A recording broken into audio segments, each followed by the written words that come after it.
Saudara, hari ini saya akan berbicara karena kita sudah ganti topik. 2 bulan pertama Januari Februari kita berbicara tentang God's perspective, perspektifnya Tuhan. Lalu bulan Maret dan bulan April kemarin kita bicara tentang true disciple, bagaimana menjadi murid yang sejati. Maka bulan Mei dan bulan Juni kita akan masuk dalam tema yang baru, yaitu next generation atau generasi yang kemudian atau selanjutnya, saudara. Nah, hari ini tema yang saya dapatkan waktu saya merenungkan untuk apa yang saya mau sampaikan khotbah di hari ini adalah generations footprints atau jejak-jejak generasi. Apa itu nanti Anda ikuti, Anda dengar karena ini penting sekali. Dan sebelum saya lupa, nanti ada ibadah kenaikan Tuhan Yesus tanggal 18 Mei dalam hari libur kita ada ibadah, saudara ya. Mungkin tadi nggak disampaikan, saya cuma mau ingatkan saudara, ibadah 1 kali saja pukul 10.30. Tetap ada ibadah, jadi Anda bisa siapkan diri untuk bisa hadir di sana dalam ibadah nanti. Oke, saudara, jejak-jejak generasi. Saudara, kalau Anda jalan pasti ada jejaknya. Ya, kecuali tuyul nggak ada jejaknya, saudara. Kalau Anda jalan pasti ada jejak-jejaknya. Makanya ada suka orang bercanda dulu, ada yang ketinggalan nggak? Iya, gue ada ketinggalan. Apa? Tapak kaki ketinggalan gitu ya, saudara ya. Nah, saudara, Allah itu kalau bekerja tidak sendirian, walaupun dia kalau bekerja sendirian bisa. Tapi dia selalu melibatkan generasi, melibatkan seseorang, sekelompok orang dalam memenuhi rencananya di atas muka bumi ini. Itu sebabnya Anda bisa mengenal kalau Anda membaca Alkitab ada istilah Allah Abraham, Allah Ishak, Allah Yakub. Artinya Allah itu ada dari generasi kepada generasi. Bahkan kalau Anda membaca di Alkitab ada kata-kata yang disebut nenek moyang atau bapak leluhur. Pernah ketemu kata-kata itu? Coba yang pernah ketemu waktu Anda baca Alkitab, nenek moyang, bapak leluhur, oke? Sebagian gak baca Alkitab. Oke, enggak lah ya, saya tahu Anda baca Alkitab, cuman Anda mungkin kadang-kadang disuruh angkat tangan suka males. Enggak tahu kenapa orang Indonesia suka begitu, saudara. Oke, saudara yang dikasihi Tuhan, baik saudara. Jadi Allah itu tidak bekerja, kalau mau bekerja sendiri bisa, seperti memecah-mecahkan roti gitu ya, menjadi makanan untuk 5.000 orang, kalau dia mau lakukan sendiri bisa. Tapi dilebatkan para muridnya, bukan? Saudara, saya percaya Tuhan juga mau libatkan saudara. Nah, saudara, persoalannya yang sering terjadi saya melihat hari-hari ini di gereja-gereja bicara soal generasi selalu bicaranya soal anak muda.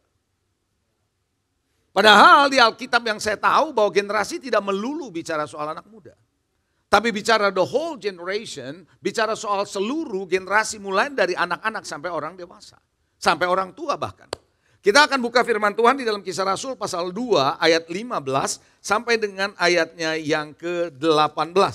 Saudara, saya akan bacakan dari Alkitab saya yang ada di sini adalah Alkitab edisi yang terbaru. Jadi ada berbeda dengan terjemahan yang Anda baca yang kalau Anda belum ganti Alkitabnya. Ya, gak apa-apa saudara, sehingga Anda lihat ada perbandingannya. Di dalam Kisah Rasul 2 ayat 15 sampai dengan ayatnya yang ke-18 dalam edisi yang baru saya bacakan begini. Orang-orang ini tidak mabuk seperti yang kamu sangka karena hari baru pukul 9. Tetapi tentang itulah apa yang difirmankan dengan perantaraan Nabi Yoel. Akan terjadi pada hari-hari terakhir, demikianlah firman Allah bahwa aku akan mencurahkan rohku ke atas semua manusia. Coba bilang semua orang. Termasuk saudara ya? Ya, karena Anda juga orang kan gitu ya. Maka anak-anakmu laki-laki dan perempuan akan bernubuat. Coba bilang anak-anak. Oke, anak-anak akan apa? Akan bernubuat. Dan teruna-terunamu akan mendapat penglihatan-penglihatan. Coba bilang teruna. Saudara tahu teruna? Teruna artinya anak muda. Jadi bukan cuma anak-anak tetapi orang-orang muda akan mendapat penglihatan. Dan orang-orangmu yang tua akan mendapat mimpi. Coba bilang orang tua. Orang tua mendapat mimpi. Juga ke atas hambaku laki-laki dan perempuan akan kucurahkan rohku pada hari-hari itu dan mereka akan bernubuat. Saudara, kalau Anda membaca ayat ini ketika Pentakosta terjadi Roh Kudus dicurahkan, Petrus mengutip apa yang dikatakan oleh Nabi Yoel sebelumnya, bahwa Roh Kudus akan dicurahkan kepada semua manusia, yaitu kepada anak-anak, kepada anak muda dan kepada orang tua. Dari situ saya bisa menyimpulkan generasi bukan hanya anak muda. Generasi itu mulai dari Aero Kids, mulai dari Stargy, mulai dari Connect sampai dalam ibadah umum seperti ini. Oleh karena itu saya sangat percaya Bapak Ibu Saudara, generasi yang dimaksud bukan hanya satu kelompok umur saja. Oleh karena itu boleh saya simpulkan begini. Saya nggak sempat buat slide-nya, tapi saya mau sampaikan begini. Next gen atau generasi yang kemudian atau generasi selanjutnya adalah semua kelompok usia yang secara bersama-sama bergerak dalam kegerakan Tuhan berikutnya. Saya ulangi, next gen atau the next generation atau generasi yang akan datang atau yang kemudian adalah semua kelompok usia, coba bilang semua kelompok usia. Jadi mulai dari anak-anak sampai orang tua ya. Semua kelompok usia yang secara bersama-sama bergerak, sama-sama semua bergerak dalam kegerakan Tuhan berikutnya. Karena saya percaya ada next movement. Ada kegerakan Tuhan berikutnya. Kalau di RGLM nanti conference kita adalah Raising Generation for the last movement. Karena saya percaya akan ada kegerakan terakhir. Dan dari kegerakan kepada kegerakan Tuhan mau pakai seluruh generasi mulai dari anak-anak sampai orang tua. Berarti kalau begitu nggak ada yang namanya orang tua nggak terlibat. Kenapa? Karena orang tua yang duluan meninggalkan jejak. Kayaknya Anda nggak ngerti. Saudara nangkap? Orang tua yang duluan meninggalkan jejak karena dia sudah jalan duluan. Oleh karena itu Bapak Ibu Saudara, saya berharap tidak ada di sini yang berkata saya sudah tua tidak mau terlibat dalam pelayanan.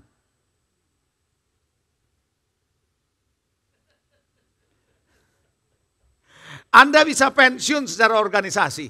Anda bisa pensiun di dalam satu struktur. Tapi Anda nggak bisa pensiun untuk pelayanan Tuhan. Dua orang doang yang ngerti. Saudara ngerti nggak? Coba bilang nggak ada pensiun untuk pelayanan. Nggak ada saudara. Oleh karena itu saudara, setiap kelompok usia mulai dari anak-anak sampai orang tua itu penting dalam kerajaan Allah. Penting dalam kerajaan Allah. Kalau Tuhan nggak libatkan orang tua, udah aja panggil pindah ke kerajaan sorga kan sana. Betul nggak saudara? Oleh karena itu Tuhan itu memberitahu rencananya kepada generasi. Saudara tahukah saudara Tuhan itu lagi mau melakukan sesuatu dengan Sodom dan Gomora. Dia sedang berpikir apakah aku harus membiarkan rencanaku itu tanpa beritahu kepada Abraham. Dia beritahu sama Abraham saudara. Dia tahu mari kita melihat dalam Kejadian 18 ayat 17 dan ayatnya yang sampai dengan ayat yang ke-19. Kejadian 18 ayat 17 sampai dengan ayatnya yang ke-19. Saya berharap saudara Anda bisa ikutin pembacaan ini. Dan dengan demikian Anda bisa mengerti ke depan apa yang saya mau sampaikan ya. Kejadian pasalnya yang ke-18 ayatnya yang ke-17 sampai dengan ayatnya yang ke-19. Firman Tuhan berkata demikian ayatnya yang ke-17. Berpikirlah Tuhan apakah aku akan menyembunyikan dari Abraham apa yang hendak kulakukan. Bukankah Abraham akan menjadi bangsa yang besar serta berkuasa dan oleh dia segala bangsa di bumi akan mendapat berkat. Perhatikan ayat yang ke-19. Sebab kata dia, aku telah memilih dia yaitu memilih Abraham supaya ia memerintahkan anak-anaknya dan keturunannya untuk tetap mengikuti jalan Tuhan. Jadi Tuhan pilih Abraham supaya apa? Supaya memerintahkan anak-anaknya dan keturunannya nanti untuk tetap mengikuti jalan Tuhan. Betul ya saudara ya? Lalu kita lanjut. Dengan melakukan kebenaran dan keadilan. Supaya Tuhan memberi kepada Abraham apa yang dijanjikannya kepadanya. Jadi saudara, Tuhan pilih Abraham bukan cuma sekedar memilih begitu saja untuk diberi perintah supaya kepada anak-anaknya, keturunannya untuk diajarkan ngikutin jalan Tuhan. Dari sini saya bisa menyimpulkan orang tua Kristen, anak-anak orang tua di sini, saya mau ajak saudara, Anda tidak bisa hanya sekedar melahirkan anak, membesarkan anak supaya mereka sukses dalam pekerjaan dan bisnis. Walaupun tidak salah membuat mereka sukses dalam bisnis dan pekerjaan. Tapi Anda harus bisa mengajarkan mereka supaya mereka ngikutin jalan Tuhan. Caranya Anda harus tinggalkan jejak-jejakmu yang mengikuti Tuhan. Anak-anak tidak akan bisa mengikuti Tuhan kalau orang tuanya nggak ngikutin Tuhan. Dia akan lihat anaknya orang tuanya ngikutin yang mana. Dia tahu orang tuanya lah arahnya kemana. Dia pasti akan ngikutin ke sana. Halo? Amin saudara. Oleh karena itu Bapak Ibu Saudara, Abraham kalau begitu dipilih oleh Tuhan. Saya percaya waktu Abraham dipilih Tuhan bukan usia muda saudara. Oleh karena itu saya percaya Anda pun bisa dipilih Tuhan di dalam usiamu untuk bisa jadi berkat bagi orang lain. untuk bisa memberikan jejak-jejak perjalanan hidupmu buat orang lain. Terutama buat anak cucumu. Saudara, ada amin saudara? Karena itu Abraham dipilih untuk apa? Untuk meneruskan jejak atau meninggalkan jejak buat generasi yang akan datang. Makanya ada ayatnya di dalam Roma pasal yang keempat. Mari kita lihat saudara. Roma pasalnya yang keempat, ayat 11 dan ayat yang ke-12. Oh haleluya. So far so good? Sejauh ini masih oke ya? Roma pasal 4 ayat 11 dan ayat yang ke-12. Tanda sunat itu diterimanya sebagai meterai kebenaran berdasarkan iman sebelum ia bersunat. Jadi Abraham dibenarkan oleh iman sebelum ia bersunat. Kalau Anda baca di Alkitab dia disunat di usia 90 saudara. Lalu dikatakan bahwa demikianlah ia dapat menjadi bapa semua orang percaya yang tak bersunat. Supaya kebenaran diperhitungkan kepada mereka. Sekali lagi saya baca dalam dalam edisi bahasa Indonesia yang sudah dibaharui ini ya. Dan juga menjadi bapak-bapak orang bersunat, yaitu mereka yang bukan hanya bersunat, tetapi juga mengikuti apa? Jejak iman Abraham. Coba bilang jejak iman Abraham. Berarti Abraham berjalan dalam imannya, tapi meninggalkan jejak-jejak imannya. Coba yang ngerti coba lambaikan tangan. Sampai sini Anda ikutin saya ya. Saudara kita lanjutkan, Bapa leluhur kita pada masa ia belum disunat. Berarti saudara dari sinilah ayat ini pop up di hati saya untuk menyiapkan khotbah hari ini. Karena Abraham meninggalkan jejak iman dan orang sesudah Abraham mengikuti jejak imannya dia. Saudara nanti saya akan membahas di RGLM, saya akan berbicara bagaimana mengikuti jejak Abraham, jejak Bapa rohani, apa yang akan terjadi, apa yang dialami Ishak, apa yang dialami Yakub, karena dia mengikuti jejak Abraham. Di mana Abraham mengalami breakthrough, di situ keturunannya breakthrough.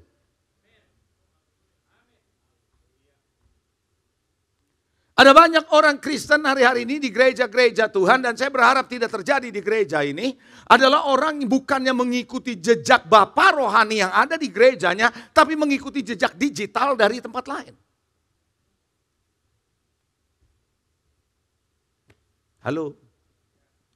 Bapak ibu saudara yang dikasihi Tuhan, engkau harus bisa menghargai apa yang Tuhan sudah kerjakan di dalam sebuah gereja karena ada jejak-jejak yang ditinggalkan buat generasi berikutnya. Halo, ada amin saudara? Tapi bukannya mengikuti jejak Bapa rohaninya, bukan mengikuti jejak apa yang Tuhan sudah bangun di dalam sebuah gereja, malah mengikuti jejak digital melalui YouTube. Yang kita sendiri tidak tahu apa yang dia lagi kerjakan buat gerejanya. Anda mesti mengerti bahwa setiap gereja mempunyai blueprint yang Tuhan mau kerjakan di gereja itu. Saya percaya gereja ini ada blueprintnya, gereja ini ada visinya, gereja ini ada rencananya, gereja ini ada tujuannya. Itu sebabnya Tuhan bangun seperti yang dia mau bangun. Oleh karena itu Bapak Ibu, Anda bisa belajar sama siapa saja, tapi Anda harus mengerti bahwa Anda harus fit in, Anda harus bersama-sama di dalam blueprint yang sedang dibangun di gerejamu. Yang setuju katakan amin. Oleh karena itu kenapa Tuhan pakai generasi supaya lewat generasi sebelumnya menceritakan kebesaran Tuhan yang mereka alami. Saudara kalau Anda pergi ke Israel, itu saudara orang-orang Yahudi itu selalu ceritakan apa yang dialami Taurat bahkan kepada anak-anak mereka.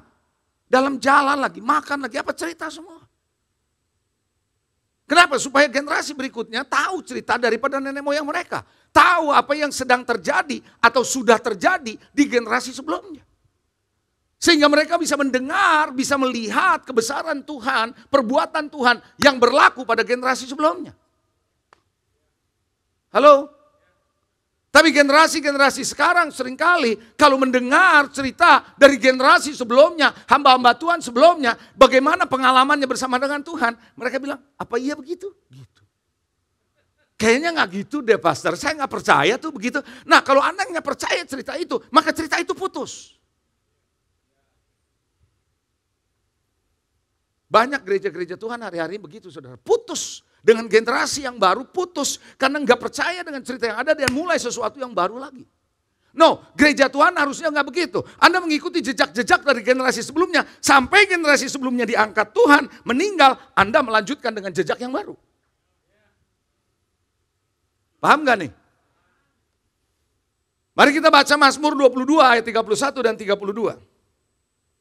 Mazmur pasalnya yang ke-22, ayatnya yang ke-21 dan ayatnya yang ke-31, 32.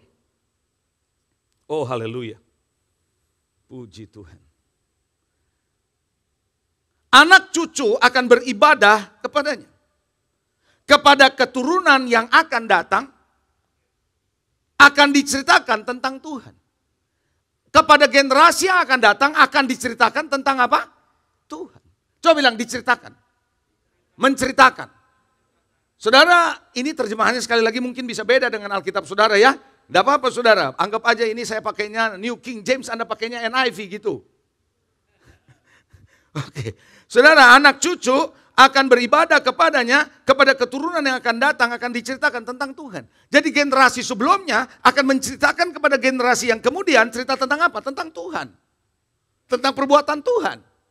Ya, kita lanjut saudara. Makanya orang tua yang baik, yang berjalan dalam Tuhan, punya ceritanya sama Tuhan kepada generasi berikutnya.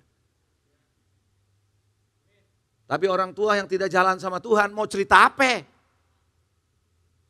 Yang cerita adalah sukses pekerjaannya, sukses bisnisnya. Tapi nggak bisa cerita tentang Tuhan yang bekerja dalam hidupnya. Oke, kita lanjut saudara ayat yang ke-32. Mereka akan memberitakan keadilan. Coba bilang beritakan. Mereka akan memberitakan keadilan kepada siapa? Bangsa yang akan lahir nanti sebab ia telah melakukannya. Jadi saudara, generasi saya yang hari ini mesti cerita apa yang Tuhan kerjakan selama ini sampai hari ini dalam hidup saya. Saya harus kumpulin cerita-cerita pengalaman saya sama Tuhan, Holy Spirit bekerja dalam hidup saya, dan ini saya ceritakan kepada generasi berikutnya. Supaya generasi berikutnya dengar cerita bapaknya, dan generasi anak saya harus cerita kepada cucu saya, supaya cucu saya bisa dengar cerita dari papanya, mamanya, cerita dari opanya. Cerita tentang apa? Tentang Tuhan dan perbuatan Tuhan.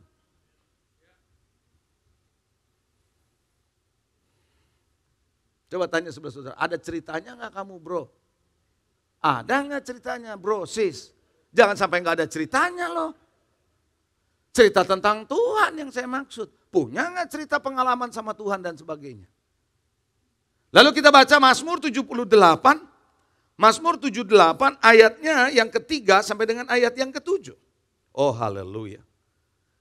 Saudara, saya membahas ini dalam bulan ini menjadi awal-awal sebelum Anda ikut RJLM nanti ya. Puji Tuhan. Ayat yang ketiga, yang telah kami dengar dan kami ketahui, yang diceritakan kepada kami oleh nenek moyang kami dengar dari generasi sebelumnya, kami ketahui dari generasi sebelumnya diceritain kepada kami, tidak akan kami sembunyikan kepada anak-anak mereka, tetapi akan kami ceritakan kepada generasi yang kemudian.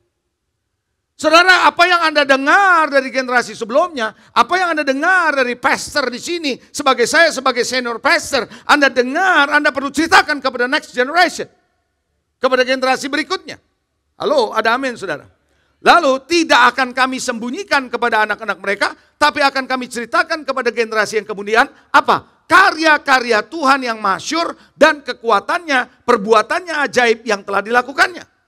Ayat 5. Ketetapan dikeluarkannya di Yakub dan hukum Taurat diberinya di Israel. Nenek moyang kita diperintahkannya untuk memperkenalkannya kepada anak-anak mereka. Jadi saudara, generasi yang lalu akan menceritakan hukum-hukum Tuhan kepada generasi berikutnya. Bukan cuma hanya perbuatan Tuhan, bukan hanya pribadi Tuhan, tapi hukum-hukum Tuhan. Bukan cuma Tuhan, bukan cuma karyanya, tapi hukum-hukum Tuhan. Coba ngerti gak? Oke, kita lanjut saudara ya, kita lanjut saudara. Supaya apa? Supaya dikenal oleh generasi yang kemudian. Supaya anak-anak yang akan lahir nanti bangun dan menceritakan kepada anak-anak mereka. Jadi kalau Anda punya anak, ceritain ke anakmu supaya anakmu ceritain ke cucumu. Jangan berhenti sampai anakmu dan cucumu nggak dengar cerita itu.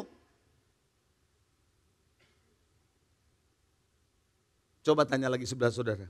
Ada ceritanya enggak kamu? Lah kalau enggak ada ceritanya kan berhenti di saudara. Oke, kita lanjut saudara.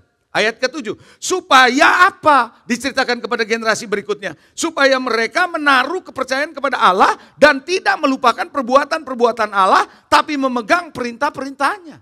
Tujuannya menceritakan kepada generasi berikutnya supaya mereka ingat sama Tuhan. Supaya mereka jangan lupa sama aturan Tuhan. Supaya mereka lihat bagaimana Tuhan bekerja di generasi sebelumnya. Berarti Tuhan akan bekerja di generasi yang sekarang ini. Kalau Tuhan bekerja di opa saya, kalau Tuhan bekerja di papa saya, Tuhan pasti bekerja di generasi saya. Betul apa enggak? Kalau apa yang mereka alami seperti itu, mujizat seperti itu, di papa saya ngalamin mujizat seperti itu, saya akan ngalamin yang sana. Maka cerita ini akan berlanjut, maka itu saudara, kemuliaan Allah turun-temurun. Saudara jangan berpikir kita cukup ke gereja, lalu buat apa saudara hanya ke gereja? Tidak. Anda harus bisa memberitahukan kepada generasi berikutnya. Haleluya. Berbahagialah Anda yang ngajar di sekolah minggu. Saya beritahu saudara. Karena Anda mengajarkan betul-betul cerita-cerita tentang Tuhan. Perbuatan Tuhan. Nah karena itu dari ayat ini, Mazmur 22 dan Mazmur 78 ini, saya bisa menyimpulkan 3 hal sebenarnya di dalam ini. Yang pertama adalah cerita tentang Tuhan, perbuatannya, hukum-hukum Tuhan dari generasi sebelumnya. Itu yang pertama. Betul? Cerita tentang Tuhan, tentang perbuatan Tuhan, tentang hukum Tuhan dari generasi sebelumnya. Berarti itu salah satu di dalam cerita itu ada. Cerita tentang Tuhannya, generasi sebelumnya, dan generasi yang kemudian. Betul lah nggak gitu? Saya simpulkan 3 hal itu ya. Nah saya nggak akan cerita generasi sebelumnya dan yang akan datang. Tapi saya mau cerita tentang cerita Tuhannya.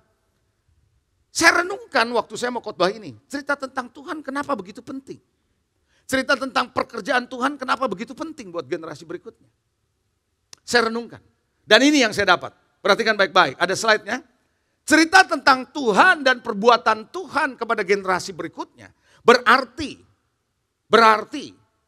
generasi berikutnya harus mau mendengar, harus mau menerima, harus mau percaya pada cerita-cerita dan pengalaman-pengalaman dan keyakinan dari generasi sebelumnya dong. Apa yang terjadi kalau saya cerita sama saudara, saudara nggak percaya sama cerita saya? Saudara nggak mau dengar cerita saya? Ya cerita saya berhenti di saya. Nggak akan lanjut ke saudara. Ya atau enggak? Makanya menceritakan cerita dari generasi sebelumnya membutuhkan penerimaan, telinga yang mendengar, percaya pada generasi sebelumnya.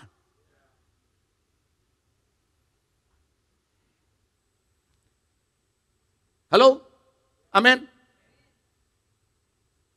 Beberapa orang tahu pengalaman saya yang baru-baru ini terjadi saudara di Amerika. Saya lagi duduk di conference 3 hari di Charlotte, North Carolina.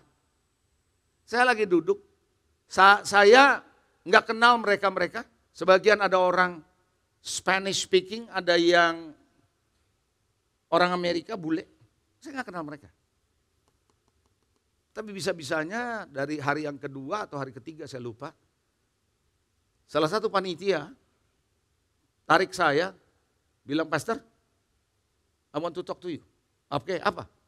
Tiba-tiba dia keluarin tangannya segenggam dolar. Yang udah digulung dolar. Dia bilang, "This is for you." Saya tanya, ini siapa? Yang kasih saya itu siapa?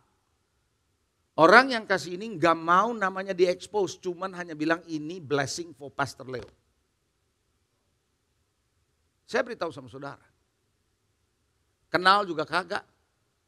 Kalau saya doain orang ini, dia memberkati saya, wajar ya? Wajar nggak? Wajar saudara. Ada orang yang memang kalau didoain ya nggak inget ya biarin aja saudara. Tapi ada orang yang inget kan gitu ya. Tapi saya nggak doain orang ini, enggak. Masalahnya orang saya cuma peserta duduk. Saya juga bukan pembicara. Saya juga tidak disuruh buka doa, enggak. Orang namanya tamu pembicara, bukan pembicara. Bicara enggak, doain enggak, cuma duduk. Kok bisa Tuhan dari sekian banyak yang datang, saya yang dituju?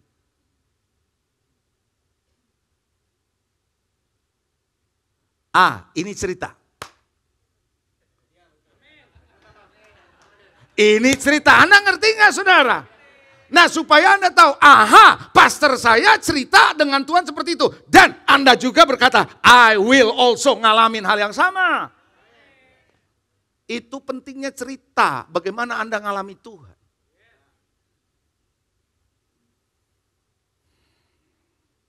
Amin. Artinya cerita yang kedua adalah, Anda kan menjadikan cerita dari generasi yang sebelumnya itu menjadi inspirasi buat saudara. Anda terinspirasi. Saya berharap apa yang saya ceritakan tadi sedikit aja tentang itu, Anda terinspirasi. Karena memang kalau soal duit banyak orang terinspirasi. Ya, haleluya, bergairah, dolar lagi kan gitu saudara. Haleluya. Saudara terinspirasi, sehingga Anda mendengar cerita orang tua, generasi sebelumnya Anda terinspirasi dengan cerita itu, dan menjadikan cerita itu referensi buat saudara. Dan menjadikan cerita itu menjadi peringatan buat saudara. Kok mereka ngalamin begitu, saya nggak ngalamin. Ada sesuatu kah dalam hidup saya? Kenapa generasi sebelumnya bisa ngalamin begitu? Revival bisa terjadi seperti itu. Alami Tuhan begitu dahsyat. Kenapa saya belum ngalamin itu? Ada menjadi peringatan buat kita. Seharusnya kita juga bisa ngalami yang sama. Come on.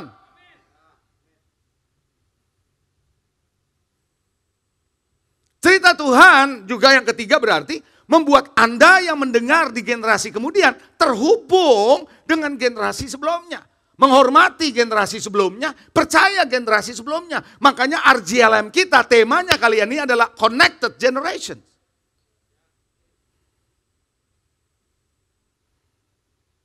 Apakah Anda mau percaya dengan cerita-cerita itu atau tidak, terserah Anda.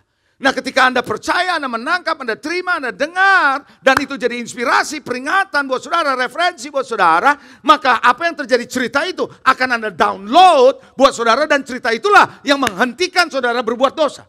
Sehingga Anda tidak mau berbuat dosa, Anda tidak mau menyimpang, karena Anda masih ingat ada cerita Tuhan yang begitu dahsyat di generasi sebelumnya. Ada amin? Sekarang saya nanya ya, mungkin nggak generasi yang akan datang atau yang kemudian ngikutin jejak generasi sebelumnya? Kalau nggak pernah punya waktu, nggak pernah mau dengerin cerita-cerita dari generasi sebelumnya, bisa nggak ngikutin jejak generasi sebelumnya? Bisa nggak? Nggak mungkin. Dengerin cerita aja nggak pernah mau, dengerin khotbahnya nggak mau, nggak punya waktu, pengajarannya nggak punya waktu. How can you follow the footsteps?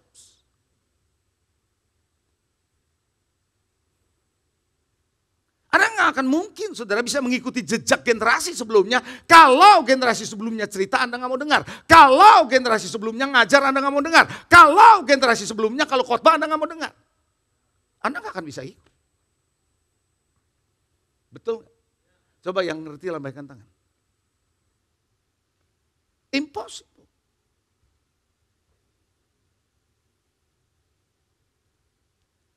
Apa yang terjadi? Kalau generasi yang akan datang, yang gak pernah dengar cerita dan pengajaran dan khotbah dari generasi sebelumnya, mau ngapain coba? Kepada generasi selanjutnya, dia mau kasih apa? Ini ambil contoh ya. Ami pegang anak Aero Kids sama Raymond. Ya, Starji dipegang sama Sally, sama Agung. Kemudian Connect dipegang sama Yehu dan Agung. Apa yang terjadi? Kalau generasi ini tidak mendengar dari khotbah pengajaran dari generasi sebelumnya, lah dia mau kasih ke generasi berikutnya, yang dia kasih apa? Bukan cerita sebelumnya. Pengalaman dia sendiri. Halo, betul atau tidak? Kalau pengalaman sendirinya kurang, dia ambil jejak digital. Dia akan ambil jejak digital dari tempat lain yang belum tentu fit in. Anda nangkep gak nih? Coba saya mau tanya, coba ngerti gak? Why it is very important and it is strategic ke depan menjelang kedatangan Tuhan yang kedua kali.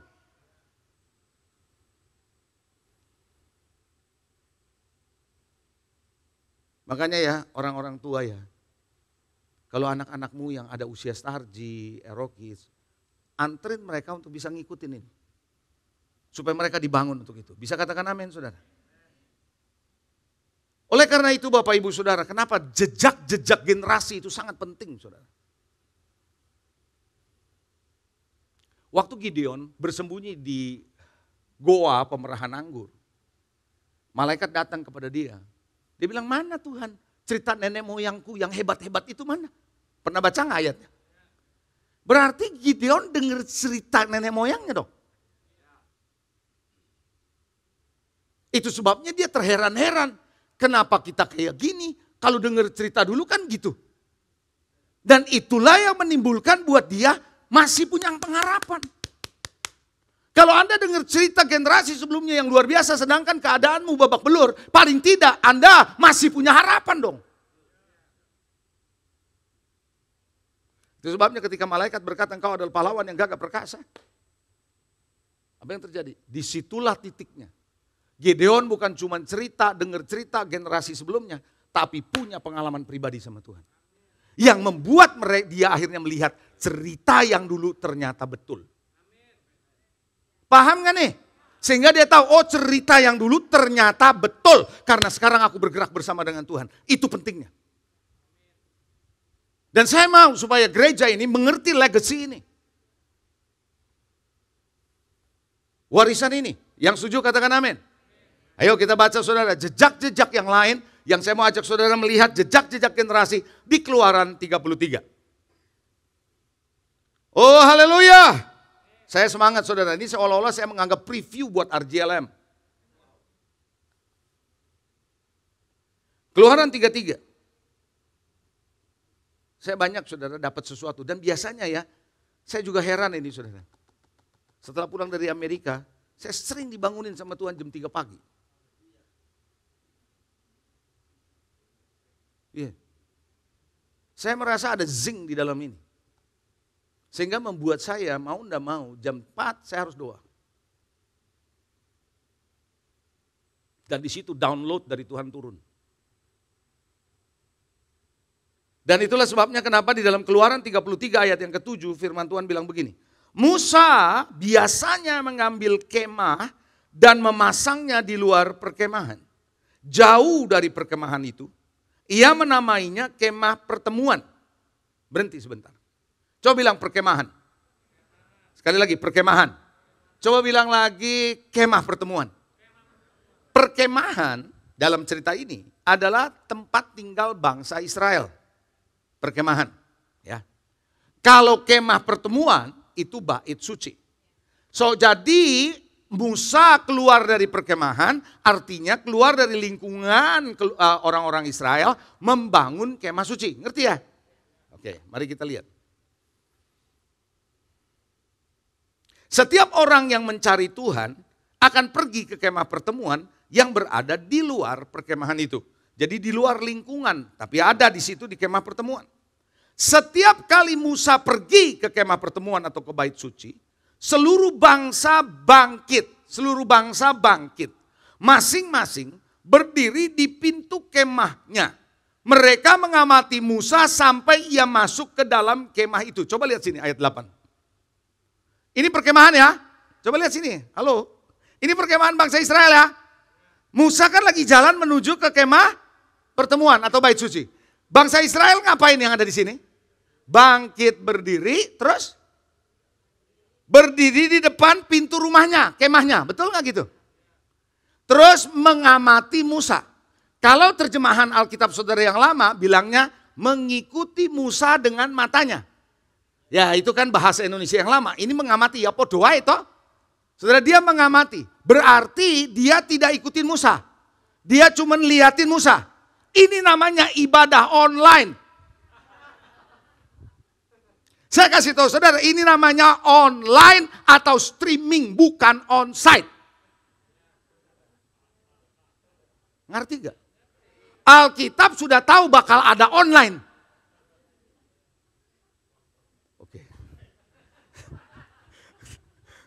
Oh, haleluya. Baik, saya lanjut saudara. Ketika Musa masuk ke dalam kemah itu, turunlah tiang awan dan berhenti di pintu kemah itu. Lalu Tuhan berbicara dengan Musa. Setiap kali seluruh bangsa itu melihat tiang awan berhenti di pintu kemah itu, mereka bangkit dan sujud menyembah masing-masing di mana? Jadi ini kan mereka ngeliatin Musa tuh. Begitu Musa di kemah suci, ada tiang awan, ada kemuliaan Allah, mereka di sini ngapain? Sujud menyembah. Ini namanya penyembahan jarak jauh. Makanya worship night online dia. Harusnya worship night hadir, tapi dia on. Coba yang ngerti lah pegangan. Coba bilang sudah jangan kebanyakan online bro, sis, jangan kebanyakan online.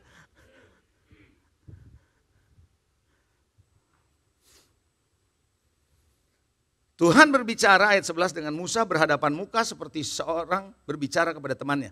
Kemudian Musa kembali kemana setelah Tuhan bicara sama dia? Kembali ke perkemahan bangsa Israel.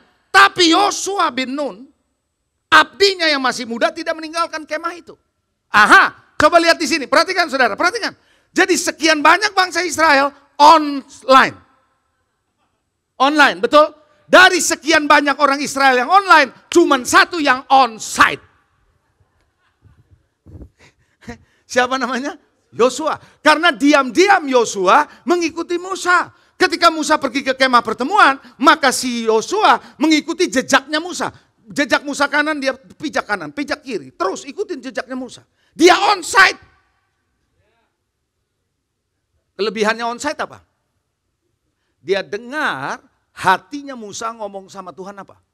So dia tahu hati bapaknya apa. Dia dengar Tuhan ngomong apa sama Musa. Dia tahu hatinya Tuhan. Makanya Tuhan bilang, lu gak usah cari penggantimu, cari aja si Joshua. Karena dia nguping waktu aku ngomong sama kamu.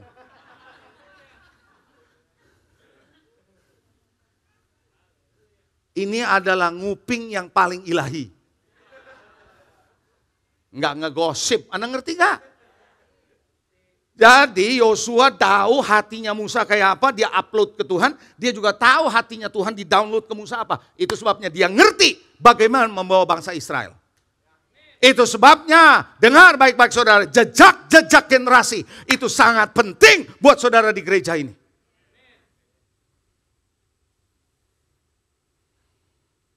Amin. Samuel dipilih Tuhan untuk mengangkat Daud. Daud diurapi untuk menjadi generasi kemudian. Yang kemudian Daud mengalahkan Goliat. Jangan main-main itu. Intergeneration. Generasi yang satu terhubung dengan generasi berikutnya mengalahkan giant. Tahukah saudara ketika yang namanya Musa dengan Yosua. Musa dengan Yosua tadi ceritanya ada. Maka kita lihat Kanaan dikuasai. Itu sebabnya kenapa saudara jangan jadi generasi yang tidak terhubung di gereja. Tapi jadilah connected generation. Halo? Supaya flow itu mengalir buat saudara. Apa yang dialami oleh generasi sebelumnya Anda bisa alami. Kita lihat berikutnya, slide berikutnya. Generasi saat ini, yang sekarang ini, harus melangkah mengikuti jejak generasi sebelumnya. Bukan cuma mengamati dengan mata mereka. Ngerti gak? Jangan kayak bangsa Israel cuma mengamati doang, cuma online doang. Anda harus ngikutin jejak generasi sebelumnya. Bukan cuma mengamati. Di mana dia berjejak, Anda ikutin. Jejaknya Anda ikutin, jejaknya Anda ikutin. Sekali lagi, Anda tidak dipanggil untuk jadi pendeta. Tapi Anda harus mengikuti pengalaman spiritual, pengalaman perjalanan imannya Abraham kepada saudara.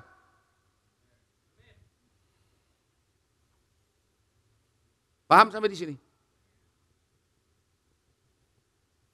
Jangan jadi orang Kristen yang cukup puas ke gereja pulang ke rumah.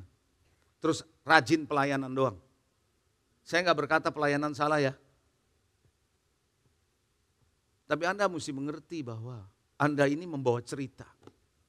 Anda ini membawa kisah Tuhan dalam hidupmu. Berbahagialah orang tua, berbahagialah orang Kristen, jemaat Tuhan yang punya cerita sama Tuhan. Yang Anda download ke generasi berikutnya. Anak-anakmu perlu dengar itu.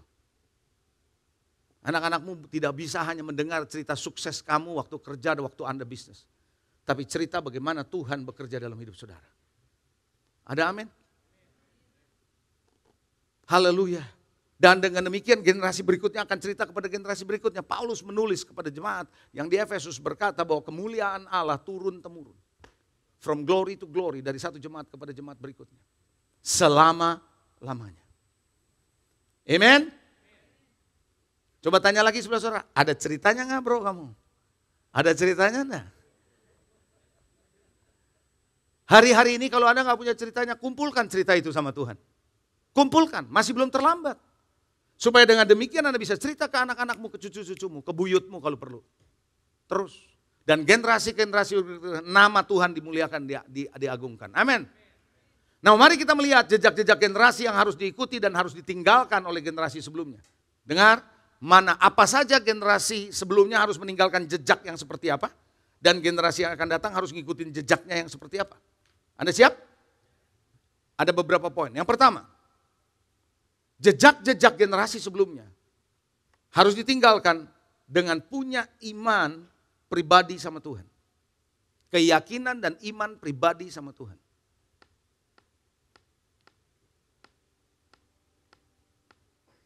Gini, opa Kristen, papa Kristen, anak belum tentu Kristen beneran. Ya atau enggak? Saudara jangan berasumsi orang kalau ke gereja pasti percaya Tuhan. Belum tentu. Anda paham maksud saya? Belum tentu. Karena dia bisa ke gereja karena diajak teman. Atau kalau dia belum menikah, ada yang dia incer di gereja.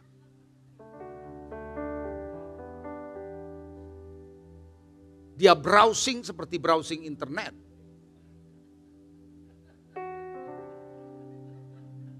Anda paham maksud saya? Ada juga orang ke gereja karena pelayanannya, programnya asik. Tidak berarti dia percaya Tuhan. Tadi pagi saya sudah sempat katakan. Ada sebuah perkataan yang sangat menohok saya. Waktu saya ada di sana di Amerika. Ketika seorang hamba Tuhan bernama Bradu Sudar Sandu Sudar Selvaras. Dia lagi bicara soal kedatangan Tuhan yang kedua kali banyak orang Kristen gak akan siap. Salah satunya indikasinya adalah percaya Tuhan. Saudara percaya Tuhan gak? Coba yang percaya Tuhan angkat tangan dong. Sepenuh hati? Benar? Oke. Brother Sadu bilang begini. Tidak sedikit orang Kristen yang bilang percaya Tuhan. Tapi jauh di dalam relung hatinya berkata begini. Tuhan yang aku bilang percaya. Tidak sepenuhnya bisa dipercaya untuk bisa menolong kebutuhan-kebutuhan saya di masa yang akan datang.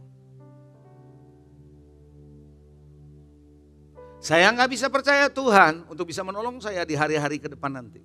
Itu sebabnya saya mesti build up, saya punya wealth, kekayaan. Karena Tuhan belum tentu bisa tolong saya. Waktu saya dengar itu,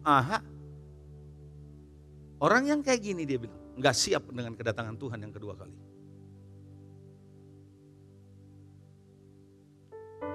Apa benar atau enggak? Check your heart. Deep inside di hati ini, sebenarnya nggak percaya kalau Tuhan bisa tolong saya di tengah-tengah situasi yang berat. Makanya saya harus mempersiapkan diri untuk itu.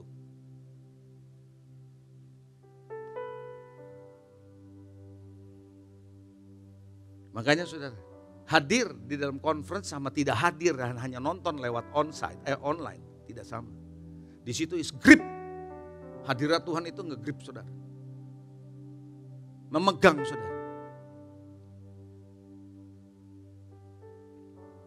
Anda percaya gak? You trust God? Kalau Anda dengar ini Anda mesti renungkan baik-baik. Jujur saya ngomong, saudara, ngomongan itu terngiang-ngiang sama saya sampai hari ini. Do I really trust you God? Seringkali kita punya mulut, kita punya ngomongan selalu lebih berhikmat daripada Alkitab. Kayaknya Anda gak ngerti apa yang saya barusan ngomong. Omongan kita lebih berhikmat daripada Alkitab.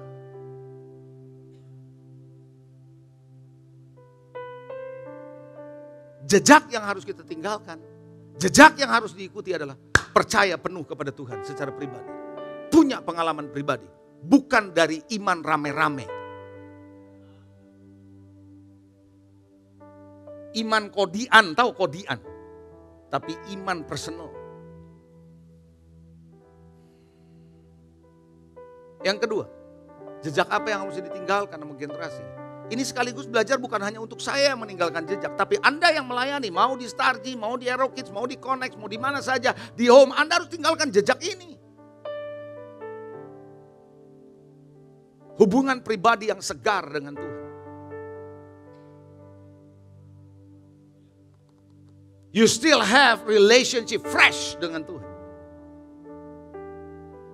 Makanya ketika Musa mati, Tuhan berkata kepada Yosua, berfirmanlah Tuhan kepada Yosua. Yosua bisa dengar, walaupun Musa sudah mati. Itu tandanya Yosua tidak cuma mengandalkan Musa, tapi dia punya hubungan dengan Tuhan.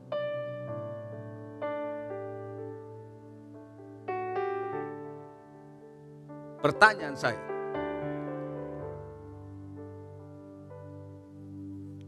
Anda masih punya hubungan sama Tuhan gak? Yang segar. Yang tahu saudara.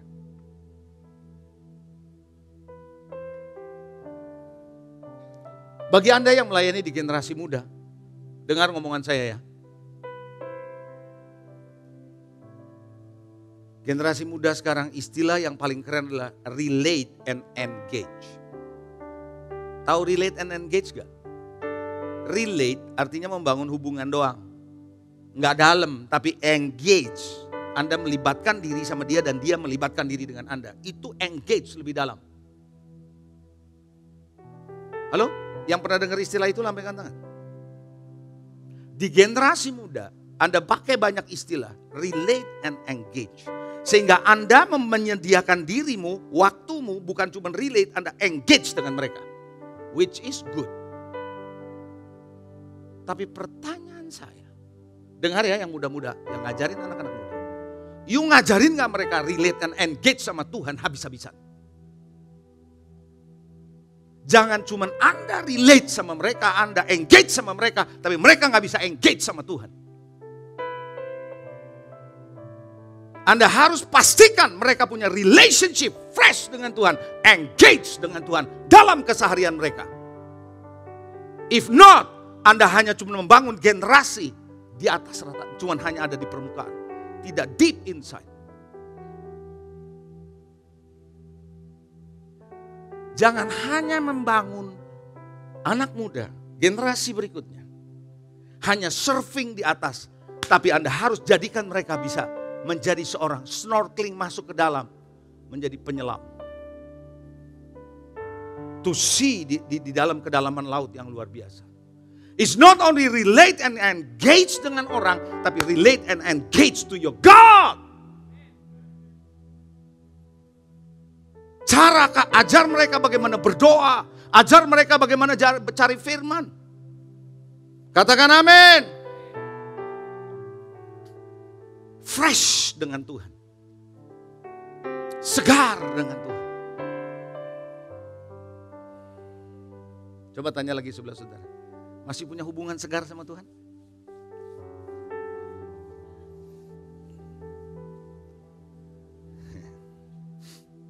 Saudara tahu nggak? Hubungan itu bisa dibangun karena imajinasi saudara dan pengalaman saudara yang ada di alam bawah saudara-saudara. Tadi waktu di ruang VIP, ada yang cerita. Suatu hari ada suatu kegerakan yang dikenal dengan kegerakan Pentakosta. Sehingga kalau lagi nyembah itu suka gebrak-gebrak meja. Pernah dengar gak? Hah? Angkat, hadirat Tuhan turun gitu. Pernah dengar gak? Saya bilang tadi, karena itu ada ceritanya. Makanya perlu dengar cerita. Waktu revival awal, ada seseorang mengharapkan hadirat Tuhan. Dia dipenuhi Roh Kudus, dia begitu luar biasa. Tiba-tiba dia menggebrak tangannya di meja. Boom! Waktu dia gerak, boom! Boom! Tiba-tiba, wuss, hadirat Tuhan datang. Bukan karena gebrakannya. Tapi orang pikir gebrakan itu jadi metode. Oh kalau mau datang hadirat Tuhan gebrak-gebrak begini. Bukan gitu. Kenapa saya cerita ini? Orang bisa berpikir dia punya hubungan sama Tuhan. Segar karena memori yang dulu. Tapi hari ini udah gak pernah doa lagi. Hari ini gak punya luangkan waktu yang cukup untuk berdoa. Tapi Anda berpikir Anda berdoa karena Anda mengandalkan pengalamanmu yang dulu. Be careful. Fresh. Coba bilang fresh.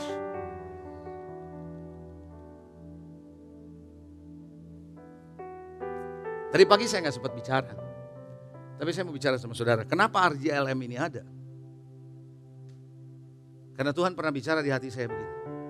Hati-hati dengan kebangkitan seedless generation.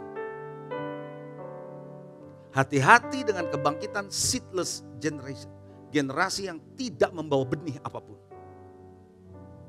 Be careful. Dan saya sudah keep terlalu lama itu. Bertahun-tahun di hati saya. Tuhan bicara, you have to be very careful dengan the rising of the generation. They are a seedless generation. Yang gak bisa mereproduksi apapun.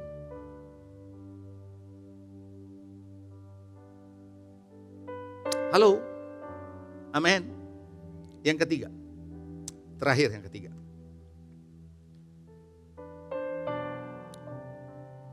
Anda harus jadi generasi sebelumnya yang punya gaya hidupmu yang berbeda dari dunia ini. Cara hidupmu beda. Keputusan-keputusanmu beda. Obrolanmu beda.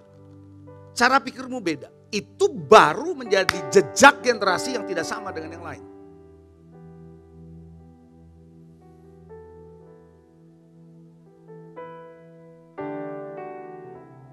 Di Amerika sedang lagi rame, belum digolkan sih, belum disahkan undang-undangnya, hukumnya. Anak di bawah umur bisa diambil sama pemerintah untuk bisa menentukan jenis kelaminnya, nanti dia sendiri yang nentuin. Mau laki mau perempuan nanti dia yang tentuin sendiri. Dunia ini udah sakit parah. Orang tua tidak punya hak. Kalau sampai itu sah, jebol, cilaka itu.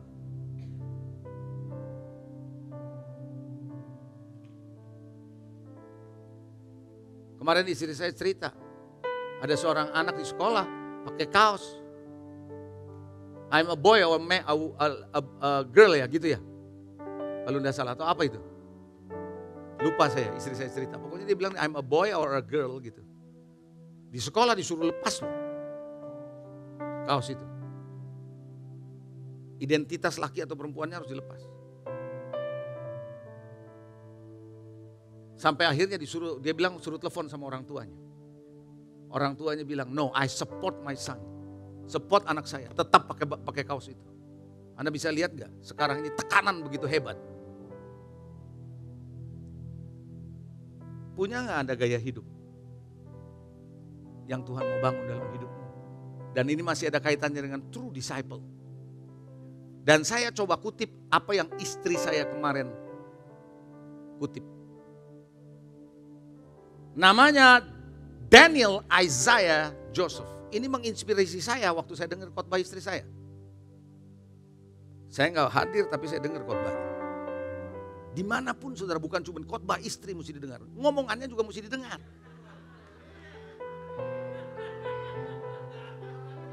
Kayaknya Anda nggak ngerti saudara. Benar apa enggak? Dan istri-istri katakan, ya benar. Haleluya. Cepat sekali istri-istri itu amennya kalau yang begitu.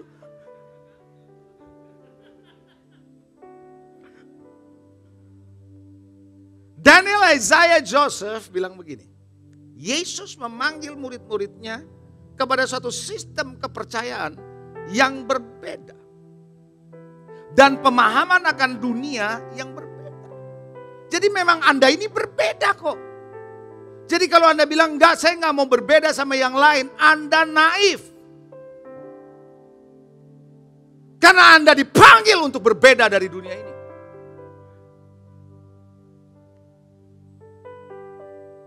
Kepada prioritas-prioritas dan nilai-nilai yang berbeda. Memang beda prioritasmu.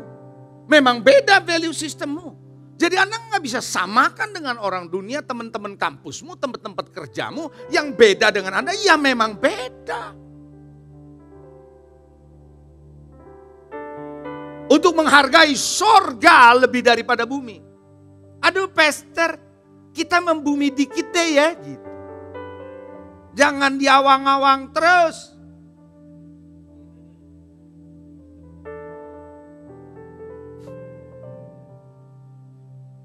Tapi Anda harus tahu, you live on earth, but you don't operate like earth. Anda tinggal di bumi ini, tapi tidak beroperasi seperti orang di dunia ini. Menghargai sorga lebih daripada bumi, dan hidup bagi Allah, dan bukan bagi diri mereka sendiri. Anda masih ingat gak quotation ini minggu lalu?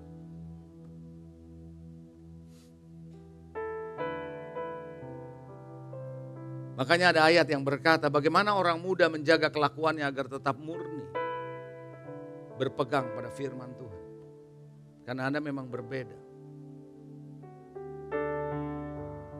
Ada satu ayat yang saya mau ajak saudara baca. Dalam terjemahan bahasa yang baru ini. Agak beda saudara. Mazmur 24. Sebagai ayat penutup. Saudara ngikutin saya sampai hari ini oke? Anda paham ya? Mazmur 24 ayat 3 sampai dengan ayat ke-6. Terjemahan dalam Alkitab saudara yang lama agak beda sedikit.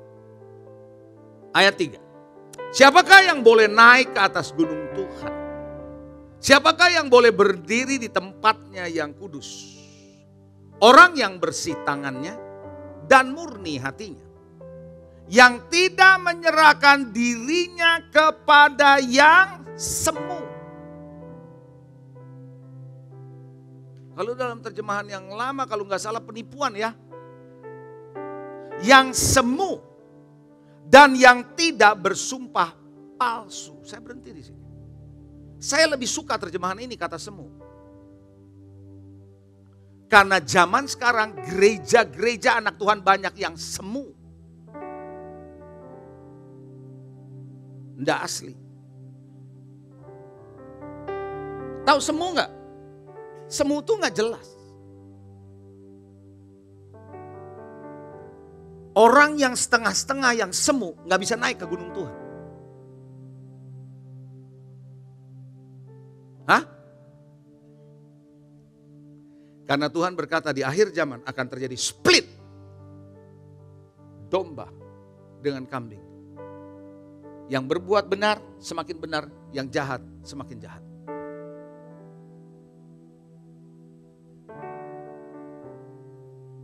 Are you ready for the second coming? Yuk, kita tinggalkan jejak-jejak yang benar untuk generasi yang akan datang. Build to last.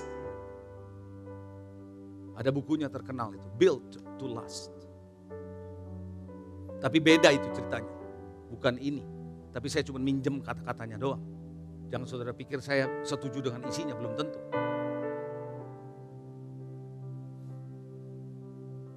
Tuhan mau saudara, yuk jadilah orang Kristen di keluarga, dalam hidup pribadi, dalam pelayanan. Tinggalin jejak-jejak yang bisa diikutin oleh generasi yang akan datang. Sampai kapan? Sampai Anda berhenti di satu titik. Tuhan panggil hidup. Generasi selanjutnya berhenti di titik itu, dia melanjutkan. Dan dia meninggalkan jejak-jejak yang baru untuk generasi yang berikutnya. Sampai generasi ini berhenti, diangkat Tuhan.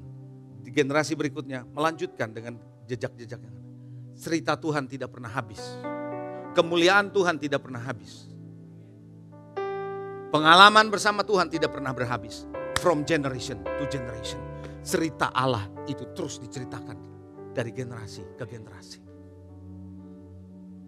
Saya undang Anda bangkit berdiri.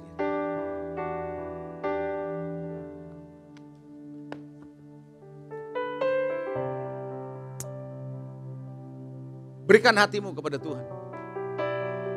Saya kasih kesempatan untuk Anda berdoa sendiri sama Tuhan. Check your heart. Apakah Anda percaya penuh sama Tuhan? Check your heart. Apakah Anda punya hubungan yang segar dengan Tuhan? Check your heart.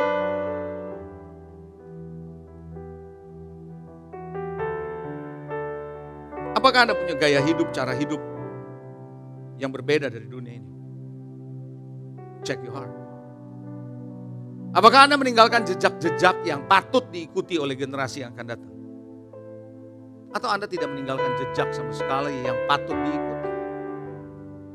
Jadilah seorang yang meninggalkan jejak-jejak yang baik. Seperti Roma berkata tadi, jejak iman Abraham. Kalau Anda ada di rumah ini, ikuti jejak dari Father of the House. Jejak iman yang ada, bukan jejak digital.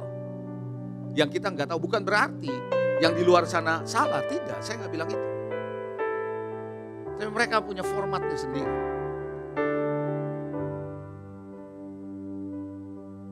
Tapi Anda harus ikuti jejak-jejak yang Tuhan sudah bangun di gereja ini.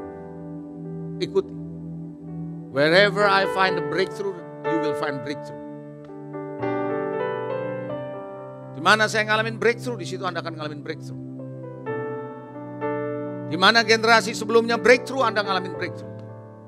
Di mana generasi sebelumnya ngalamin lawatan, engkau akan ngalami lawatan. Arahkan hatimu kepada Dia.